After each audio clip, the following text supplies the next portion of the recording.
예, 안녕하십니까. 수심결 두 번째 강의를 진행하겠습니다. 저는 정심사 주지중현입니다. 반갑습니다. 서분 첫 번째 문장부터 시작하겠습니다. 삼계열내가 유여화택하니 기인업류하야 감수장고하 용면윤회인된 막약구불이니 약욕구불인된 불적시심이라 심화원맥이리요 분리신중하니라. 한글로 번역된 걸 읽어보겠습니다.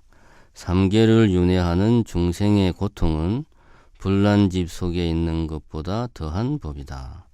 그런 고통을 어찌 참고 그대로 머물며 받으려 하는가. 윤회를 벗어나려면 부처를 찾는 길밖에 없다. 부처를 어디서 찾을 것인가? 부처는 곧 이 마음이다. 마음을 어찌 멀리서 찾으려 하는가? 이 몸을 떠나 따로 있지 않다. 해설을 간단하게 하겠습니다. 수심이란 마음을 닦는다는 말입니다. 이 말은 불교의 수행과 같은 의미입니다. 결은 비결이라는 의미입니다. 그러니까 수심결은 불교 수행의 비결을 담은 책입니다. 그러면 왜 보조국사께서는 수행결이라고 하지 않고 굳이 수심결이라고 하였을까요? 그 이유가 바로 서분의 도입부에 고스란히 담겨 있습니다. 스님은 말씀하십니다. 불교의 수행은 부처를 찾는 것이며 부처는 곧 이 마음이니 마음만 제대로 닦으면 된다라고 말입니다. 그래서 일반적인 수행이라는 표현 대신 마음을 강조하기 위해 수심이라고 하였던 것입니다. 스님께서는 수심결의 첫 문장에서 유명한 불난집의 비유를 들어서 중생의 고통을 생생하게 표현하고 있습니다. 이 중생 세계의 고통이 마치 불난집 속에 있는 것과 같다고 하였습니다. 여러분, 잠시 눈을 감고 뉴스에 가끔 나오는 화재 현장을 상상해 봅시다. 그리고 내 자신이 바로 그 뉴스에 나오는 활활 불타고 있는 집 속에 있다고 상상해 보시기 바랍니다. 그 고통은 인간의 상상을 초월할 것입니다. 지옥이 따로 없을 것입니다. 하루하루 내가 살고 있는 이 세상은 지루할 정도로 평온한데 활활 불타고 있다 하니 도저히 믿을 수가 없습니다. 그러나 분명 평온하게 보이는 이 세상은 온통 활활 불타고 있습니다. 이 불은 생각의 불, 번뇌의 불입니다. 만약 눈에 보이는 한 채의 집이 불타고 있다면 얼른 불을 끄고 다른 집으로 옮기면 될 것입니다. 그러나 번뇌의 불은 눈에 보이지 않습니다. 물을 끼얹어도 소용없고 자리를 옮겨도 소용없고 새 집으로 이사해도 소용없습니다. 온 세상이 모두 불타고 있으니 따로 피할 곳도 없습니다. 왜 중생들의 삶이 고통으로 불타고 있는가? 바로 윤회하기 때문이라고 하였습니다. 윤회란 생겼다가 사라지는 것이 끝없이 되풀이 되는 것입니다. 번뇌는 생겼다가는 사라지고 사라졌다가는 다시 생겨납니다. 이것을 끝없이 되풀이합니다. 우리들의 목숨을 포함하여 세상 모든 것은 생겨났다가 없어지기를 끝없이 반복하고 있습니다. 이런 생사의 끝없는 되풀이를 바로 윤회라고 합니다. 윤회하는 것은 고통스러울 수밖에 없습니다. 이 윤회의 고통이 불탄 집에 갇힌 자의 고통보다 더하다 라고 스님은 역설하고 있습니다. 이 번뇌를 번뇌망상이 헐헐 불타는 집으로 인식할 때 비로소 올바른 수행을 시작할 수 있습니다. 불교에서의 수행의 목적은 바로 고통의 종식입니다. 수행의 목적이 올바라야 수행의 성취가 있는 법입니다. 그러므로 수행을 하려면 무엇보다 수행의 목적이 올바라야 합니다.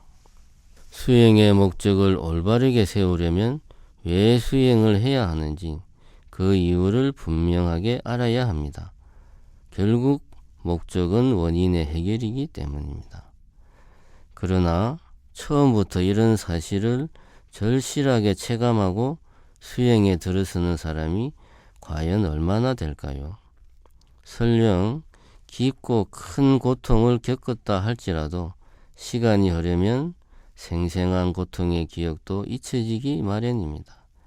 오히려 즐겁고 행복한 것들을 찾아다니기에도 부족한 것이 우리들의 인생살이입니다. 그렇기 때문에 과연 이 세상 전체가 불타고 있는 커다란 집인지 두 눈 크게 뜨고 똑똑히 살펴보아야 합니다. 과연 그런지 살펴보고 또 살펴보아야 합니다. 이것 자체가 수행이 아닐 수 없습니다. 수행이 깊어질수록 내가 왜 수행을 해야만 하는가 하는 그 이유, 즉 수행의 목적이 명명백백하고 분명해집니다. 항상 수행의 목적을 염두에 두고 일상생활을 할 때 비로소 올바른 수행의 길로 갈 수 있습니다. 잠깐의 즐거움, 행복, 편안함에 취하면 결코 영원한 행복은 찾아오지 않습니다. 한 끼만 굶어도 배고픈 고통에 몸부림치는 것이 우리네 삶입니다. 수행을 하다 보면 자기도 모르게 왜 수행을 하는지, 수행의 목표가 무엇인지 잊어버리기 쉽습니다. 그리고 수행의 방법, 테크닉, 눈에 보이는 효과, 다른 사람들의 평가 같은 것에 정신이 쏠립니다. 우리가 경전과 조사 스님들의 어록을 항상 가까이 하는 이유는 분명합니다. 경전과 조사 어록은 우리가 수행을 해야만 하는 이유와 수행의 목적을 분명하게 환기시켜주고 있습니다. 한마디로 말해서 수신결은 번뇌의 불을 끄는 방법입니다. 우리들의 마음속에서 활활 타고 있는 번뇌의 불을 끌 때 윤회의 쳇바퀴에서 벗어나 자유로운 사람이 됩니다. 그러면 어떻게 하면 된다고 스님은 말씀하셨을까요? 아주 간단합니다. 부처님을 찾는 길밖에 없다 라고 스님은 말씀하셨습니다. 그러면 부처님은 어디 가서 찾아야 할까요? 바로 이 마음을 떠나서, 이 몸을 떠나서 따로 있지 않다고 하였습니다. 그런데 우리가 아는 부처님은 지금으로부터 2600년 전 인도 석가지계 왕자로 태어났습니다. 그리고 모든 것을 버리고 출가하여 완전한 깨달음을 성취하신 분입니다. 역사상 실제로 존재하셨던 분입니다.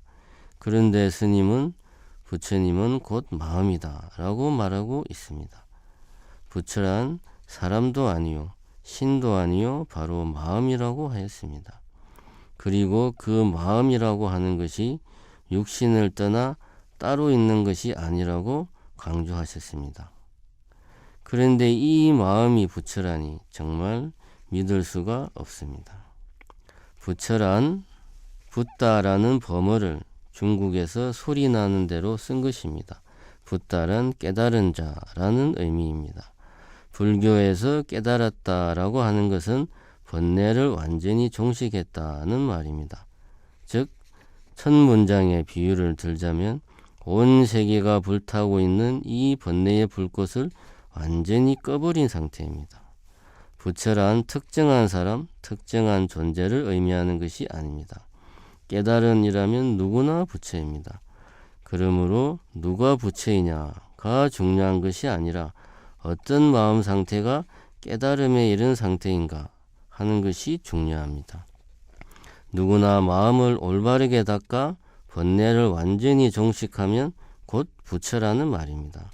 부처가 되기 위해 외형적으로 어떤 사람이 될 것인지 고민할 것이 아니라 마음을 어떻게 닦을 것인지 고민해야 하는 것입니다. 이것이 바로 부처는 곧 마음이다 라고 하는 말이 담고 있는 실천적 의미입니다. 그러면 과연 이 마음이라고 하는 것이 무엇일까요?